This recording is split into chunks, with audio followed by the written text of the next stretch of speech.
오늘 읽은 말씀은 여러분이 다 아시죠? 특별히 애주가들이 굉장히 기억을 잘하는 아주 신나는 말씀이죠. 네, 할렐루야. 네, 애주가 여러분 귀를 기울이시고 말씀을 들으면 큰 복을 받을 줄 믿습니다. 이 가나의 그 어느 한 혼인 잔치 중에 포도주가 도중에 떨어져서 굉장히 난처한 때를 맞이하게 되죠. 그리고 그것을 보고 예수님께서 물로 이 포도주를 이렇게 만드신 첫 이적을 오늘 기록한 것을 우리가 조금 전에 읽었습니다. 이 이적은 표적, 이적, 표징이라고 하는 것은요, 단순한 놀라운 능력을 행했다는 기적이 아니고요. 이 표적, 표징은 마치 하나님의 사인, 메시지가 들어있는 거예요. 마치 사인은 뭐예요? 우리가 운전을 도로에서 처음 가는 길을 이렇게 갈 때 표지판, 도로 양옆에 위에 도로 위에까지도 표지판이 있어요. 표시가요. 그걸 보고 오른쪽으로 가면 어디로 가는구나, 왼편 쪽으로 좌회전하면 어디가 나오고 직진하면 어디에서 곧장 나오는구나. 또 도로 표지판은 메시지죠. 사인이니까요. 그래서 우리가 이렇게 예수님이 첫 표적을 일으킬 때 물로 포도주, 그것도 혼인잔치집에서 물로 포도주로 이적을 일으킵니다. 여기서 하나의 사인, 표지판처럼 주님이 우리에게 들려주고 싶은 메시지가 있다는 거예요. 그것을 우리가 그 음성을 듣기를 원합니다. 그래서 저는 항상 성경을 볼 때 그냥 저는 묵상하지 않아요. 그냥 보거나 읽거나 묵상하지 않고 언제나 성경을 볼 때 저자의 의도가 뭘까 항상 이것을 저는 먼저 찾습니다. 성경의 저자는 하나님 예수님이시죠. 그리고 이제 성령의 감동을 받아서 사도 요한이 요한복음서 2장을 기록했잖아요. 그러면 하나님께서 많은 이적이 많이 예수님께서 그 외에도 행했지만 왜 사도 요한을 통해서 하나님께서는 이 가나의 혼인 잔치에서 물로 포도주를 만드는 이 표징, 이 표적을 제일 먼저 2장에 기록했을까? 그래서 이 2장을 그 당시에 맨 처음에 읽은 원독자들이 그 말씀을 읽을 때 하나님께서 무슨 메시지를 본래 전하고 했을까? 그 말씀을 전해주고 싶었을까? 저는 그걸 찾아내고 싶은 거예요. 그래야 성경적인 신앙생활이 가능하기 때문에 그렇습니다. 그래서 저는 성경을 볼 때 관찰이 중요하지 않고요. 저에게는 관점이 중요합니다. 관점으로 보아야 살아계신 예수님의 진리를 알고 주의 음성을 듣고 주님을 만나는 신명나는 신앙생활을 할 수 있기 때문에 그렇습니다. 그러면서 제가 질문을 두 가지 던졌어요. 관점을 보려면 좋은 질문을 던지고 봐야 되는데요. 두 가지 질문은 뭐냐? 예수님께서 첫 표적을 왜 하필이면 혼인잔치, 결혼잔치 때 그 포도주로 물로 이렇게 포도주를 만드는 왜 혼인잔치일까? 첫 표적을. 거기에 표징이 있고 사인이 있고 메시지가 있기 때문에 그래요. 왜 맨 처음에 혼인잔치 집에서 첫 표적과 이적을 행했을까? 졸업잔치 할 때도 이적 행할 수 있고요. 그 다음에 어떤 부분에 대해서 이렇게 그 승진을 했을 때 또는 큰 잔치를 해서 표적을 행할 수도 있잖아요. 그런데 예수님은 그렇게 하지 않았거든요.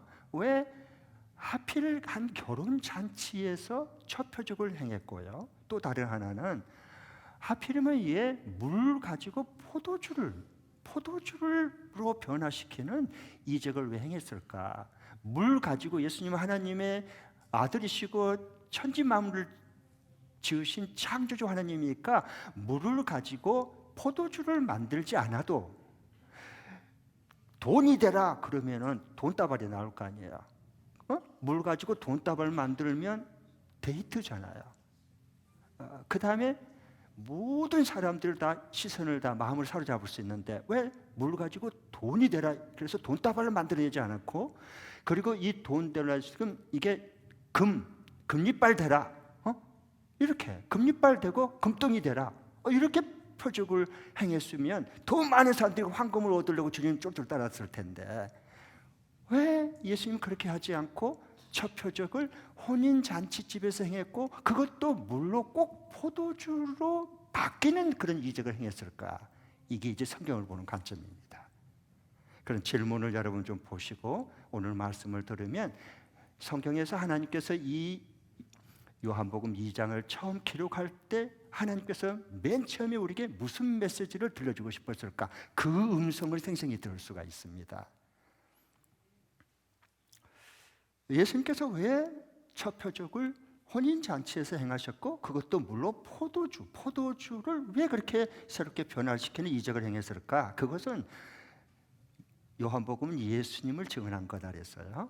예수님을 믿고 그 다음에 모든 사람이 생명을 얻고 구원을 얻기 위해서 요한복음서를 기록했다라고 요한복음 20장 31절 기록의 목적을 이미 우리가 보았어요. 그렇다 그러면은 앞으로 예수님 자신의 보혈의 피, 포도주, 그 떡과 잔인 포도주, 예수님의 보혈의 피가 우리 죄인들에게 어떻게 새 생명을 줄 것인지, 그리고 그 새 생명을 얻었을 때 천국의 큰 기쁨이 내가 이렇게 너희들에게 되게 하겠다 하는 주님의 선언입니다. 그게 이 첫 표적의 물로 포도주를 만드는 이적이고 표적입니다. 좀 더 제가 구체적으로 말씀드리겠습니다. 성경은 우리가 보면 처음 창세기 1장 2장 혼인으로 시작합니다. 제6일 동안 천지 만물을 지으시고 제7일 안식하시고 그 다음에 이어서 1장 마지막부터 2장까지 마지막까지 뭐가 연결이 됩니까? 사람을 만들었는데 아담이 혼자 있는 게 독처하는 게 안 좋게 보였어 하나님의 눈에요. 왜? 서로 하나님은 성부, 성자, 성령 공동체 하나님인데 언제 이 아담은 혼자여서 관계를 맺을 수가 없고 공동체를 모르는 거예요. 그러니까 하나님 보기 안 좋게 보였어요. 그래서 갈빗뼈를 빼가지고 마취시켜서 하와를 만들어 배필을 하나님 직접 만들어 주셔요. 그리고 그에게 이끌어요. 그래서 둘이 한 몸을 이루라. 둘이 한 몸을 이루라라고 말씀해요. 그게 2장의 마지막 부분이에요. 그러나 벌거벗었지만 부부가 부끄러워하지 않았다. 이렇게 이제 2장 마무리야. 성경의 맨 처음은 혼인잔치로 시작이 돼요. 그 다음에 요한계시록 마지막이 19장부터 22장까지 마지막 부분에 보면 또 혼인잔치, 어린 양의 혼인잔치와 그리고 새 하늘 새 땅으로 완성될 것을 성경은 기록하고 있어요. 성경은 처음부터 끝까지 혼인잔치로 시작해서 혼인잔치의 기쁨으로 마무리를 해요. 그러면서 그것을 처음과 마지막을 보면서 중간에 있는 요한복음 2장을 보면 연결이 쫙 되는 거예요. 이걸 저자의 의도를 보는 성경을 보는 관점, 눈이 열렸다라고 말한 겁니다. 자, 그러면은 이걸 보면서 성경의 포도주는 무슨 뜻을 가졌냐 하면은 사사기 9장 13절에 보면은 성경의 포도주는 특별한 의미가 있어요. 하나님을 기쁘게 하고 사람을 기쁘게 하는 포도주다 그랬어요. 포도주는 뭐냐? 기쁨을 상징합니다. 기쁨. 뭘 상징해요? 기쁨을 상징하는, 하나님이 주신 기쁨을 상징하는 게 성경에서 말하는 포도주입니다. 그런데 여러분, 이 세상에서 가장 기쁜 잔치가 뭐예요? 안 해보셨어요? 이 세상에서 가장 기쁘고 즐거운 행복한 잔치가 뭐예요? 뭐예요? 이혼하는 거예요? 큰일 말하지 마세요. 심장이 저는 조금 약해요. 그런 말 들으면 저 굉장히 심장이 두근두근 거립니다. 네. 자, 우리가 이 세상 살면서 하나님 주시는 은총 중에서 가장 기쁘고 행복한 잔치가 뭘까요? 결혼잔치입니다. 결혼잔치. 결혼잔치 아셨죠? 다 이유가 있어요. 네. 그런데 이 결혼잔치 혼인잔치예요. 그러면서 포도주는 뭐다? 세상의 기쁨. 그리고 여기에 물론 포도주를 만드는 연회장이 신랑한테 가지고 아니 모든 사람들을 처음에 다 좋은 포도주 내놓는다. 그리고 취하면 그때는 질 떨어진 거 그냥 마시게 다 내놓는다. 그런데 신랑 너는 어떻게 반대냐 거꾸로냐? 이렇게 좋은 포도주를 이렇게 남겨놨느냐? 맛을 보고 이렇게 말하는 거 연회장이에요. 이것은 뭐냐? 갈수록 더 질 떨어진 기쁨이 아니라 더 질이 좋은 최상의 포도주 기쁨을 줄 거다. 하나님이 우리를 위해서 남겨놨다, 그 말씀입니다. 자, 그러면 가장 기쁜 혼인잔치에 가장 하객을 즐겁게 할 포도주가 떨어졌다. 그러면 뭐예요? 이거 다 끝났다는 얘기입니다. 다 끝났다. 뭐가 끝난 거죠? 그 당시에 유대 종교인들의 모든 율법 종교와 행위는 이미 포도주 기쁨이 떨어져 버린 죽은 종교다, 죽은 믿음이었다 라고 하는 거고, 그리고 그 당시에 이게 기쁘지, 신랑 결혼식은 기쁘지만 종교 생활은 이미 어떻게 됐어요? 결례통이 6통은 번거로움하게 돌로 깎아가지고 만들어놨어요, 겉모습은. 그런데 그들은 그 결례통에 결례 손 씻고 제사, 희생제사 드리고 손 씻어야 할 결례통에 물이 있었다 없었다? 하나도 없었어요. 빈 항아리 6통이에요. 그래서 오늘 7절에 보면 뭐라 했어요? 주님이 저 결례 빈 항아리에다가 갖다가 가득 채워라, 6항아리에 라고 말씀한 거예요. 이건 유대 종교, 구약의 율법 종교의 형식적인 사람을 죽이는 종교를 말해주는 거예요. 여기서는 기쁨이 나올 수가 없어요. 왜? 포도주가 떨어져 버렸기 때문에. 그래서 예수님께서 내가 너희들에게 생명을 주고 죽음에서 내가 잃어버린, 떨어져버린 삶의 천국의 기쁨을 내가 회복하겠다. 그래서 이 첫 가나의 혼인잔치의 물로 포도주로 만드는 이적을, 표적을 행하는 거단 말입니다. 아멘. 네, 누가요? 우리 예수님께서. 그러면 여러분, 결혼하신 분도 계시고 결혼할 분도 계시는데요, 한번 질문을 할 테니까 잘 생각하고 대답해 봐요. 결혼은, 성경에서 말하는 결혼은 필수입니까? 선택입니까? 꼭 해야만 되는 겁니까? 아니면 내가 선택할 수도 있고 안 할 수도 있는 겁니까?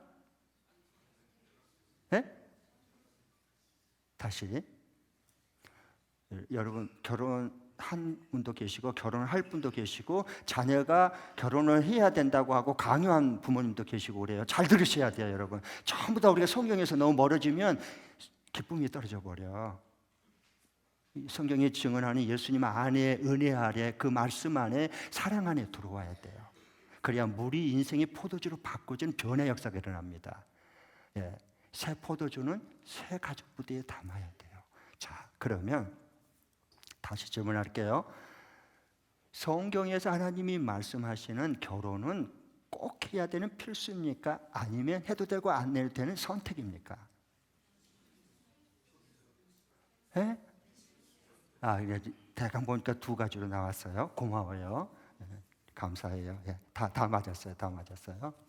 제가 딱 성경의 진리의 말씀으로 정확하게 제가 분별해 드리겠습니다. 하나님 뜻을. 강요해도 안 되고 결혼을 무관심하거나 무시해도 안 돼요. 성경은 그렇게 말씀하지 않습니다. 성경의 혼인장이라고 말하는 것은 고린도전서 7장에 나와 있습니다. 7장에서 정확하게 얘기를 하고 있어요. 그 부분에 대해서요. 특별히 7장 7절 8절에 보면 독신인 바울은 평생 독신이었어요. 결혼하지 않았습니다. 그 바울이 이렇게 말해요. 나는 모든 사람이 나와 같기를 원한다. 독신으로 살면 좋겠다. 그러나 각 사람은 하나님께 받은 은사가 있어서 어떤 사람은 이러하고 결혼도 하고 어떤 사람은 결혼을 안 하기도, 저렇게 하기도 한다 그랬어요. 왜? 그 받은 은사는, 결혼을 안 한 것은 뭐예요? 독신의 은사를 받아야 돼요.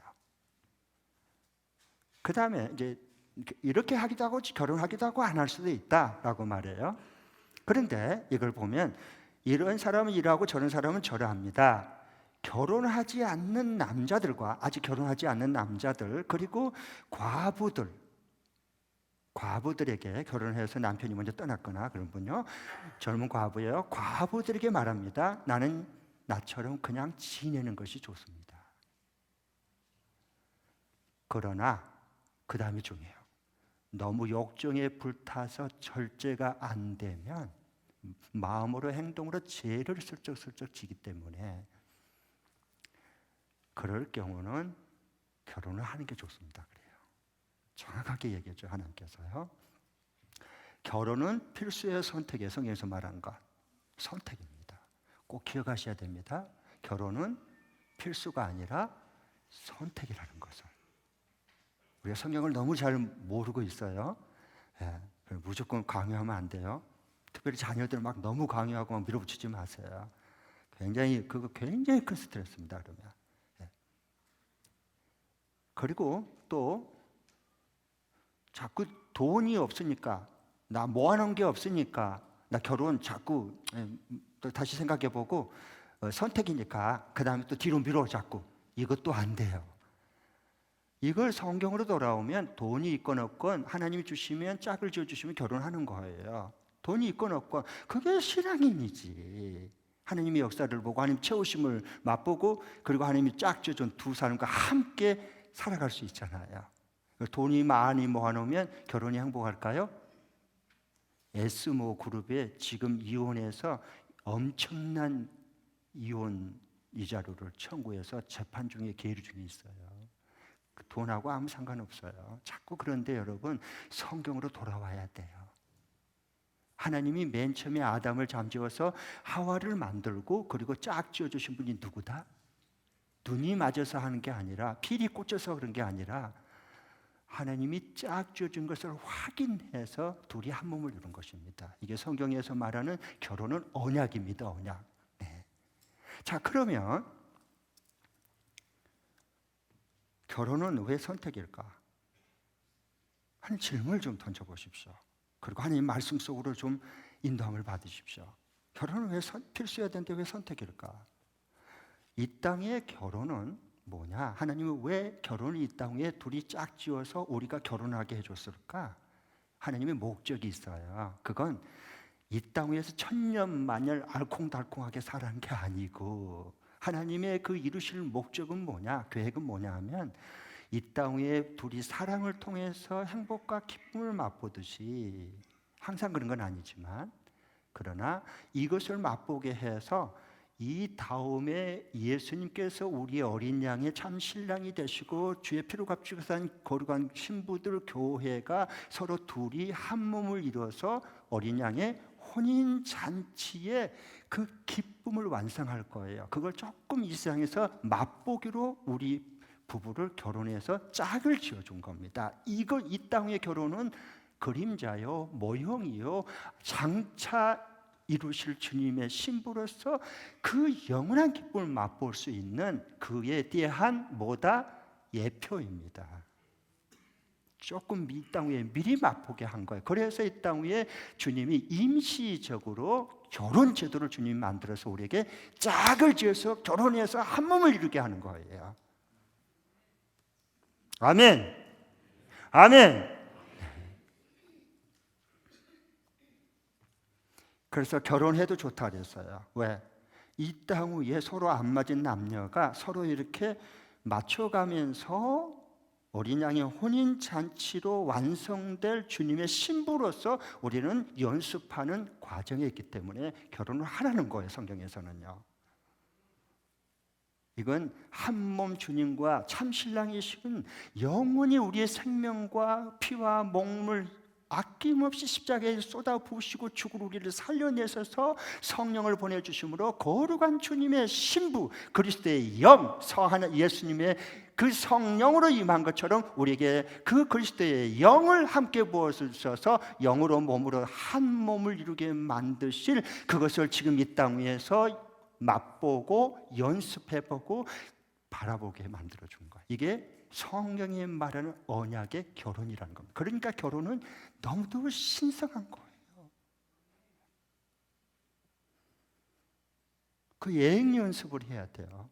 그러니까 여러분 지금 내 배우자가 참 안 맞아도 징하게 안 맞다. 그런 분들 할렐루야 하십시오. 왜? 임신 남편이니까. 이 사람하고 이 인간하고 이 영원히 산다. 벌써 여러분 쓰러졌습니다. 그러니까 이건 임시야, 이 그림자니까 그렇게 여기고 불쌍히 여겨주시기 바랍니다. 나를 거룩한 신부로 만드는 요 가시가 이 속에 성깔이 못된 게 들어있구나. 그래서 내가 주님을 더 구하고 주님 어서 오십시오. 주님 나는 주님의 거룩한 신부입니다 라고 더 구하고 찾을 수 있도록 예수님 많이 닮아갈 수 있도록 하나님이 안 맞는 배우자를 도구로 사용하신 거예요. 그러니까 긍휼히 여기시고 소중히 여기시기 바랍니다. 할렐루야. 네. 그걸 딱 분별하고 살아가야 돼요. 그래야 부부 때문에 사니 못 사니 뭐 뒤집어지고 그럴 필요가 하나도 없습니다. 예행 연습할 뿐이야. 그래서 한 몸을 이뤄가도록 예수님과 우리는 남편과 내가 안 맞은 것처럼 예수님 하나님의 아들을 하늘로서 왔고 우리는 땅에서 나가지고 죄인으로 멸망받을 자예요. 그러니까 안 맞아. 그런데 예수님의 보혈의 생명의 피를 통해서 우리로 하여금 그리스도의 영을 부어주셔서 그리스도와 함께 한 몸을 이루어가는 연합을 이루어가는 이 축복의 반열에 저와 여러분을 세워주신 겁니다. 그걸 자꾸 연습하십시오. 여행 연습을. 그 다음에 이제 그 중에서도 목자 목녀 되는 분은 큰 복을 받았습니다. 왜냐하면 아담과 하와를 맨 처음에 짝을 지어서 연합하여서 하는 것은 뭐 위해서 하는 거예요? 이 땅 위에 동반자가 아니라 하나님 나라와 영광을 위해서 영혼을 구원하고 지혜 삼도록 동역자로 불러서 한 몸을 이루는 거예요.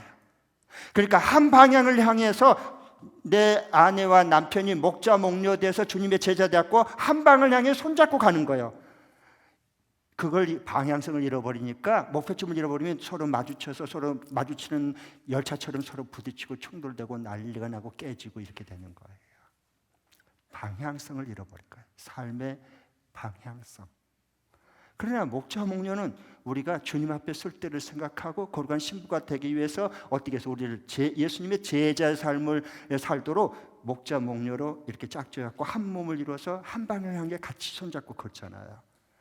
그래서 제자가 된 목자 목녀가 그래서 넝쿨째 복을 받은 겁니다. 목자 목녀 여러분 할렐루야. 이것이 진리를 여러분 깨달아지고 그 하나님의 말씀 앞에 내가 믿음으로 받으리 전까지는 여러분의 삶을 부부간의 그 삶은요 너무 고통스럽고 없던 병도 생깁니다. 없던 병이 생겨버려요. 그것을 못 벗어납니다.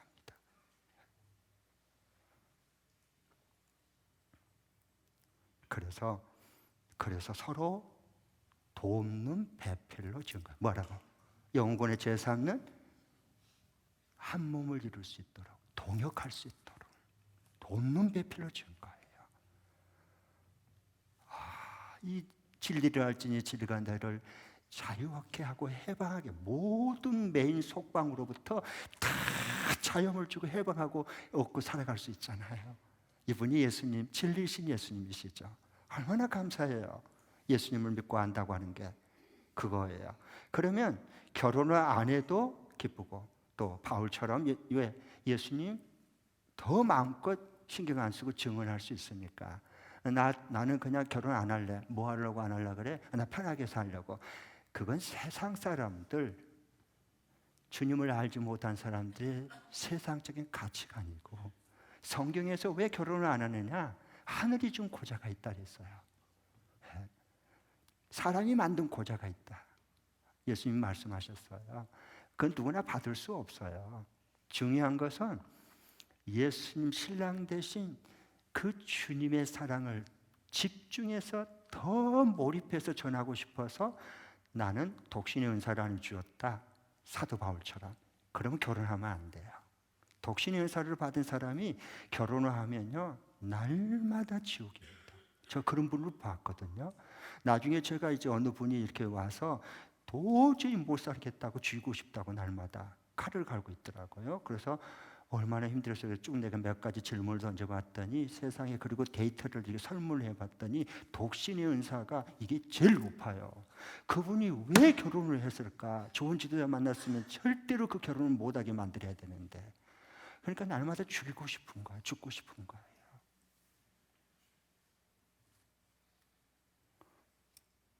그래서 당신은 헤어지든가 아니면 남편에게 잘 불쌍히 여기고 예수 복음 전하는데 집중하라고 해서 독신의 은사를 준 거다.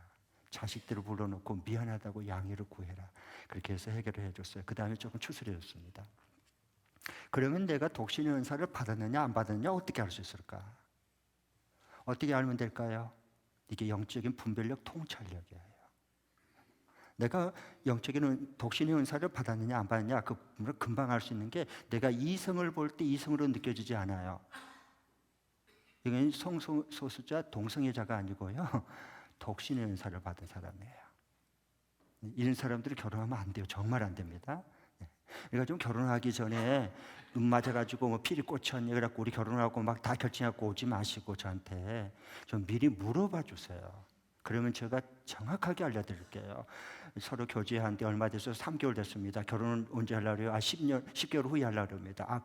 그러면 6개월 동안 목장에 두 사람이 남친 여친이 뭐 한 목장에서 섬기고 삶을 오픈하고 나눈 걸 보세요. 그러면 다 속에 드러납니다. 그 후에 결정하세요. 정확하게 제가 여러분을 도와드리고 싶습니다. 이 일을 저질러 놓고 나중에 이러지도 못하고 저러지도 못하고 발만 둥둥 걸고 고통스러운 결혼생활을 생활하지 마시고 그게 무슨 의미가 있어요? 그런 게 하나님이 우리에게 주시려고 하는 그런 거 아니거든요. 네. 그래요. 그 다음에 이제 우리가 아내를 부를 때 뭐라 그래요? 남자가 남편이 여러분 아예 안 부르기로 포기하고 산 사람처럼 그렇게 계시지 말아요. 남편이 아내를 부를 때 뭐라 그래요? 예? 예? 자기? 아이쿠 닭살 돋아야 그 말고 뭐라고 불러요? 여보라고 부르잖아요. 여보. 근데 왜 여보 뜻이 뭐예요? 알고나 불러야죠. 그 뜻이 뭔지를. 여보는 같을 여에다가 보배 보자를 써요. 당신은 내게 보물입니다. 그게 여보예요. 한번 옆에 사람 부부인 거 같이 보고 불러보겠습니다. 이제 아시죠? 당신은 내게 보배 같은 보물입니다. 그거거든요. 여보 시작. 그래요. 아직 결혼 안 하신 분은 앞으로 결혼할 걸 믿고 한번 해보겠습니다. 다 같이 시작. 예, 그래요. 잘 안 나올 줄 알았어요. 괜찮아요. 그래도 여러분 이렇게 버티고 사는 것만 해도 너무 하나님의 은혜입니다. 할렐루야. 그 다음에 당신은 뭐예요? 당신. 네, 당신. 아내가 남편을 부를 때 당할 당. 너 한번 당해봐. 그 당할 당이 아니고요. 당할 당에다가 몸신자를 쓰는 거예요. 그래서 당신이라고 말해요. 그 말은 뭐예요? 당신은 내 몸 같아요. 이거예요. 그게 뭐다? 당신이라는 거야. 다 같이 우리 옆에 사람 부부끼리 한번 해보고 그 다음에 또 결혼 안 한 분은 앞으로 결혼할 걸 믿고 미리 예언하면서 같이 불러보겠습니다. 당신 시작. 네. 그런데 우리는 당신 그럴 때는 이렇게 눈을 내리까고 입가 올라가서 이렇게 해서 너무 사랑스러워서 당신 이렇게 말하는 아니면 안 부르다가 화날 때 당신 말이야 못 살아 뭐 그럴 때 하나요? 네. 대답 안 하셔도 돼요. 네. 귀 있는 자는 들을지어다. 자 그러면 그래요. 그런데 예수님이 결혼했어요 안 했어요? 우리 예수님이 결혼했어요 안 했어요? 성경에 보면 알 수 있잖아요. 안 했어요. 예수님이 왜 결혼 안 했을까요? 30세, 33세까지. 우리는 예수님 믿는 사람이에요. 예수님이 왜 결혼 안 했을까요?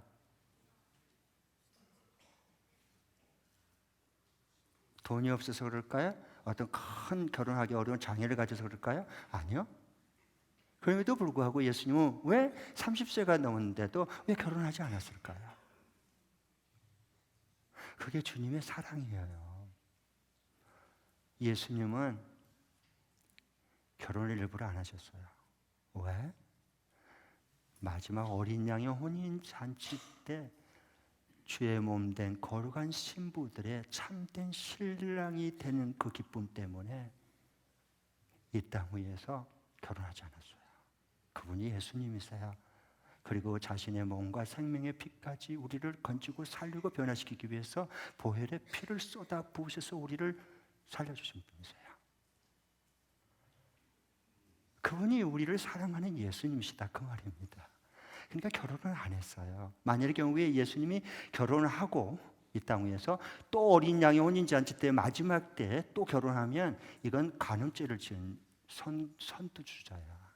그건 안 돼요. 아셨죠? 예수님이 얼마나 우리를 사랑하신지 여러분 아시겠죠? 이거 하나만 봐도. 그럼 예수님 왜 십자가에 죽으셨어요?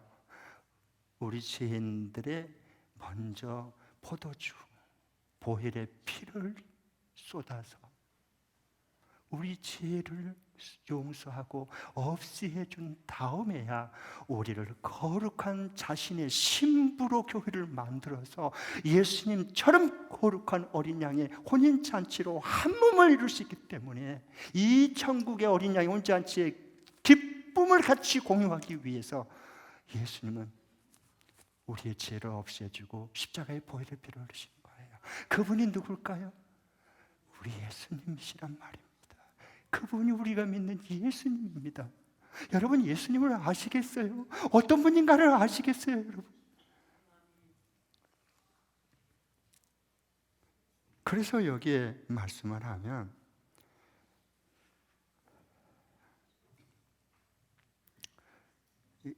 포도주 혼인잔치에 이미 유대 종교 그 당시에 예수님 보실 때 포도주 기쁨이 떨어져 버렸고요. 아무리 종교 행위해도 소용없어요. 그리고 결례통에 6통이나 다 물이 들어있지 않는 씻을 수 없는 죄를 씻을 수 없고 더러움을 씻을 수 없는 6통의 결례 돌 항아리만 나란히 두었어요.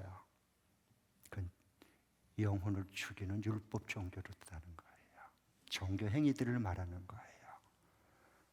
그는 죽은 믿음을 말해요. 거기에서 예수님이 물로 포도주, 그것도 혼인잔치 때 물로 포도주를 이적을 첫 이적으로 만든 것은 예수님께서 그 자리에서 죽음에서 생명으로, 멸망에서 구원으로, 그리고 슬픔과 고통에서 예수님이 새롭게 만드는 천국 기쁨을 회복시켜 주겠다는 거예요. 그러니까 너희들은 그 죽음의 종교에서 빨리 새 생명과 기쁨을 주는 나에게로 돌이키라는 거야. 돌이켜라. 내게로 돌아와라. 예수님이 그 말씀하시기 위해서 이 요한복음 2장에 첫 표적으로 기록해 놓은 것을 보게 됩니다. 주님께로 돌아오십시오.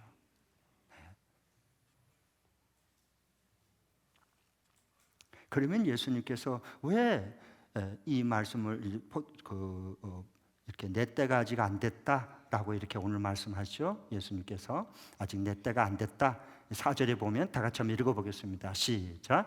예수께서 어머니에게 말씀하셨다. 여자여, 그것이 나와 당신에게 무슨 상관이 있습니까? 아직도 내 때가 오지 않았습니다. 여자의 기나이라고 한 그 헬라어 원문은요, 여기에 여보 또는 부인 또 이런 멸시하는 것은 아니에요. 원뜻은요. 하나님의 아들로서 이제 어머니가 예수님이 이제 하나님의 아들이다, 어린 양의 혼인 잔치의 신랑이다라는 위치로 이치에서 어머니에게 얘기한 내용입니다. 아직 내 때가 오지 않았습니다. 예수님의 때가 오지 않았다는 게 뭘까? 그것은 예수님 십자가에 죽으신 그 때도 때지만 예수님의 어린 양의 혼인 잔치 때가 아직 마지막 때가 안 됐다는 거예요. 그때 포도주를 같이 신랑 신부가 이렇게 결혼하면은 포도주 가지고 컵을 가지고 땅 이렇게 위하여 하고 이렇게 해서 이렇게 마시기도 하잖아요. 네, 하는데 그게 그냥 하는 거 아니에요. 그런데 그렇게 했을 때 아직 내 때가 오지 않았다는 말은 마지막 어린 양의 혼인 잔치 집에 포도주를 마실 때, 그때 그러니까 예수님이 죽으실 때 뭐라 그랬느냐? 내가 이제 이게 내 몸이다, 내 피다라고 주님 십자가의 죽음을 눈앞에 두고 제자들에게 떡과 빵을 나눠줬어요. 그리고 예수님이 하신 말씀이 나는 이제부터 마지막 때 포도 열매의 포도주를 마실 때까지 나는 결단코 마시지 않겠다라고 말했어요. 그때가 언제야? 어린 양의 혼인 잔치를 완성할 때를 예수님 말씀했어요. 만일의 경우에 이게 십자가의 죽은 포도주를 만약에 십자가의 죽음에 대한 포도주라면 예수님의 첫 이적을 혼인잔치, 기쁨의 혼인잔치집에 가서 첫 이적을 행하면 안 되고 사람이 죽은 초상집에 가서 첫 이적을 행해야 되는 거예요. 그래야 말이 맞잖아. 근데 예수님은 초상집에 가서 물로 포도주를 만든 게 아니라 첫 이적을 가장 기쁜 혼인 잔치집에 가서 물로 포도주를 만들어 첫 이적을 행하신 것을 우리에게 기록하고 있습니다. 증언해 주고 있는 거죠.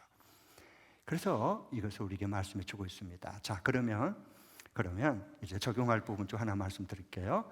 어린 양의 혼인 잔치, 우리가 마지막 완성될 어린 양의 이신 예수님, 우리의 생명과 몸과 보혈의 피를 흘리기까지 사랑해 주시고 거룩한 성령을 보내주신 그 어린 양이신 예수님의 우리가 진정한 교회는 신부가 될 거예요. 그리고 한 몸을 이룰 거예요. 짝을 지어서요. 그렇게 해주시는데, 그 거룩한 신부로서 천국 기쁨을 경험하고 이 땅 위에 맛보면서 살려면 어떻게 해야 될까 하는 거예요. 이게 이제 물로 포도주 만드는 주님과 함께 사는 연습을 해가는 거거든요. 그래야 신앙생활이 기쁘죠. 네. 그 적용할 말씀 한 가지 말씀드리겠습니다. 저를 따라해 주시기 바랍니다. 저를 따라서 한번 생각하고 따라해 주십시오. 지금까지 해온 익숙함보다 불편함을 선택한다. 불편함을 선택한다. 시작. 지금까지 해온 익숙함보다 불편함을 선택한다. 그래야 새로운 변화와 물이 포도주 되는 거룩함에 동참할 수 있어요. 지금까지 해온 대로 하면 안 돼요. 그건 뭐예요? 유대 종교 죽이는 형식주의에 빠지는 포도주가 기쁨이 이미 떨어져 버렸어요. 끝났어요. 그건 유대 종교는요. 그리고 항아리만 6항아리 도는데 빈 항아리예요. 형식만 더하게 이렇게 거창하게 남았어요. 그걸 안 돼요. 그래서 예수님이 물론 포도주 혼인잔치에서 이렇게 베푸는데, 우리가 늘 새로운 변화를 맛보려면 우리는 언제나 그 전에 뭐가 있느냐? 새로운 누구나 다 가정이 변화되고 개인이 변화되고 목장이 변화되고 우리 교회가 변화되고 한 사업장이 변화되려면 언제나 익숙한 것에 물들어 있어서 변화에 대해서 불편함을 느끼고 저항하게 되어 있습니다. 어느 곳이나 마찬가지입니다. 왜? 지금까지 너무 익숙해 있어서. 그래서 우리는 해온 대로 그대로 하는 게 훨씬 편해요. 그러면은 포도주 떨어진 인생을 계속 살아가야 되는 거예요. 그렇게 되면. 그래서 지금까지 해온 대로 익숙한 것을 내려놔야 돼요. 그리고 새로운 변화를 받아들이려고 그래야 돼요. 그러니까 그러려면 뭐가 따르느냐? 불편함이 따르는 거예요. 불편함. 왜냐하면 새로운 것을 받아들여야 되니까. 그래야 변화의 삶을 살아갈 수 있어요. 우리가요. 내 익숙한 것을 해온 대로 했던 걸 내려놓고 새롭게 바뀌어야 이 급변하는 사회 속에서 거기에 떠밀려 가지 않고, 따라가니라고 정신없게 그렇게 발벗고 따라간 게 아니라 새로운 물이 포도주 되는 그 기쁨을 맛보려면 익숙한 것을 내려놓고 불편함을 선택해야 돼요. 그렇게 결정을 우리가 딱 하고 한 주간 시작하는 겁니다. 만일의 경우에 익숙한 것을 계속 따라가고 편하고 좋으니까 따라가면 어떻게 되느냐? 난 항상 뒤끌려 다니고요. 나중에 도태됩니다. 뭘 보면 알 수 있냐? 여러분, 10년 전에 핸드폰이 크게 이게 지금처럼 핸드폰, 스마트폰이 나오기 전에 15년 전에는 어떻게 됐느냐? 길거리 가면 다 공중전화 박스가 있었어요. 그거 가지고 다 이용했어요. 지금은 거의 없어요. 있는데 애물단지가 됐어요. 도태가 된 거예요. 왜? 변화를 못 따라갔어요. 똑같아요. 공중전화 박스만 하는 게 아니라 사람도 똑같은 거. 떠밀려서 저 뒤로 갈 수가 없어요. 그래서 이 혼인잔치의 일꾼들은 뭐냐? 예수님을 따르려면 뭐야? 이 항아리 갖다가 6항아리 빙하리 물 떠다가 채워라! 일꾼들한테 예수님이 그랬어요. 그거 새로운, 비워두면 익숙해 있잖아요. 근데 새로운 거 갖다가 떠다가 이렇게 계속 부으려면 힘들잖아. 땀 흘려야 되잖아. 불편하잖아. 익숙한 것을 내려놓고 불편함을 감수해야 돼요. 채우라면 채우는 거예요, 주님께서. 그 다음에 채우니까 뭐예요? 물이 포도주로 바뀌어졌어요? 아니요, 그대로 물만 채워졌어요. 그때 예수님이 뭐라 그래요? 그걸 보고 일꾼들에게 이걸 떠다가 연회장에게 갖다 줘라! 라고 하니까, 그러면 또 이거 뭐야? 또 이렇게 훈련시키는 거야? 뭐야 이거? 체험 한 번도 지금까지 해본 적이 없어요. 익숙한 대로만 그냥 채웠으면 지금까지는 손만 씻었어요. 계속 더러운 거 씻느니라고. 그런데 이걸 떠다가 예수님께서 연회장에게 줘라, 갖다 줘라라고 하니까 새로운 익숙한 것을 익숙한 대로 함해야 내가 편한데, 마음이. 이걸 새롭게 갖다가도 또다가 이걸 또 연회장에게 주라? 또 뭐야 이거 새로운 거. 그래서 불편함과 거기서 거부가 나오는 거예요. 자, 떠다 주니까 뭐가 됐어요? 가장 주님이 주시고자 하는 질 좋은 포도주를 맛을 보게 된 거예요. 그러면 제가 지난주에 참 감사한 게, 참 너무 감사해서, 왜 지난주에 여러분 보았듯이 14명이 예수 영접을 했어요. 14명이. 놀라지도 않네. 이건 진짜, 이건 하나님도 놀랄 일인데 여러분은 안 놀라시군요. 믿음이 좋아서. 저는 깜짝 놀랐어요. 14명이 앉을 자리가 없으니까 VIP실에. 너무 감사해서 오늘 저기 일부 때 김숙자 우리 목련이 간증했죠. 그 두 분 전도하고 예수 영접하는 게 지난달 VIP 초청 송년잔치 때 오신 분들이라고. 그 열매거든요.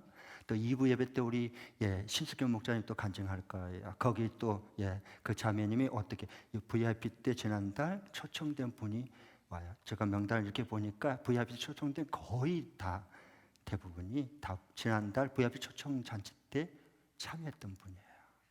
그 기쁨과 그 감동을 받은 거예요. 제가 여러분 여기 아시겠지만 VIP 송년잔치 이렇게 초청잔치 하자고 그랬을 때 모든 목자 목녀들이 다 하나님 감사합니다 그렇게 해보자, 그렇게 하지 않았습니다. 제가 왜 모르겠습니까? 이런 거 목사님 꼭 왜 해야 되나? 그러니까 이거 또 해야 되냐? 뭐 이런 분도 없지는 않았어요. 익숙한 대로 하고 싶어서 그래요.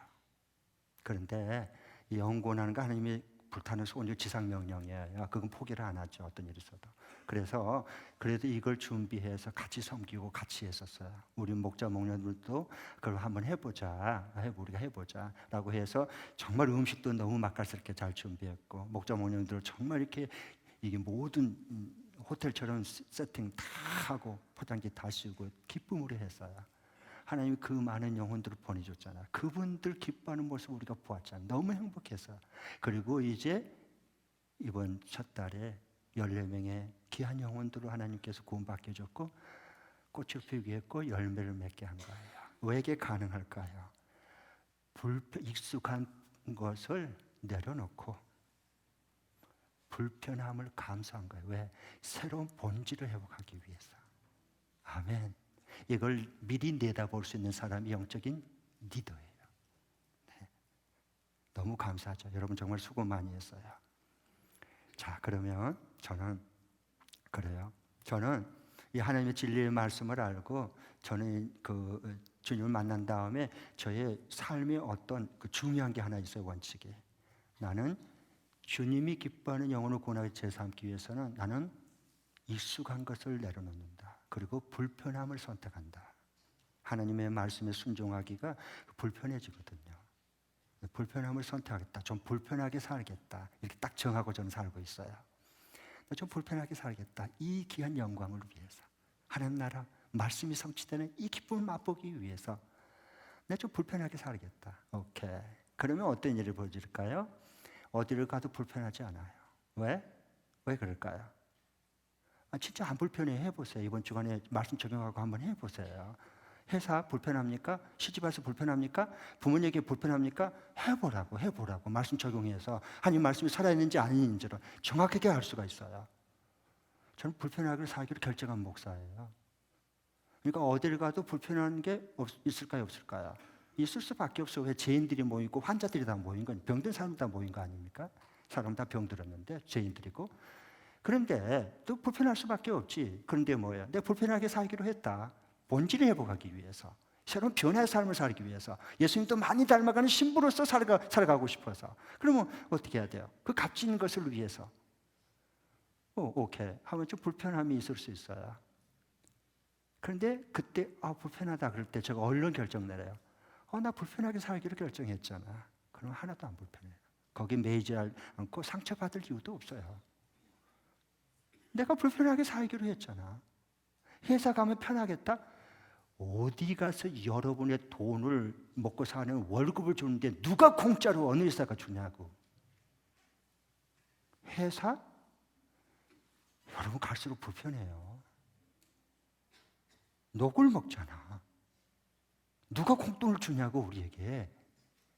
없어요 그런 분요. 그러면 회사를 출근할 때 내일부터라도 나 좀 불편하게 오늘 살겠다, 근무하겠다. 오케이. 그러면 불편하겠다고 하면 안 불편해져. 신기한 거야 이게. 안 불편해진다니까? 한번 해보세요. 그리고 어떨 때는 몹시 불편할 때가 있어요. 그러면 폭발하고 집어던지고 예의시집을 그만두자 이러나요? 아니에요. 그럴 필요 없어요. 하나님이 그곳에 나를 일터로 파송했는데 뭐예요? 그러면 어떻게 해요?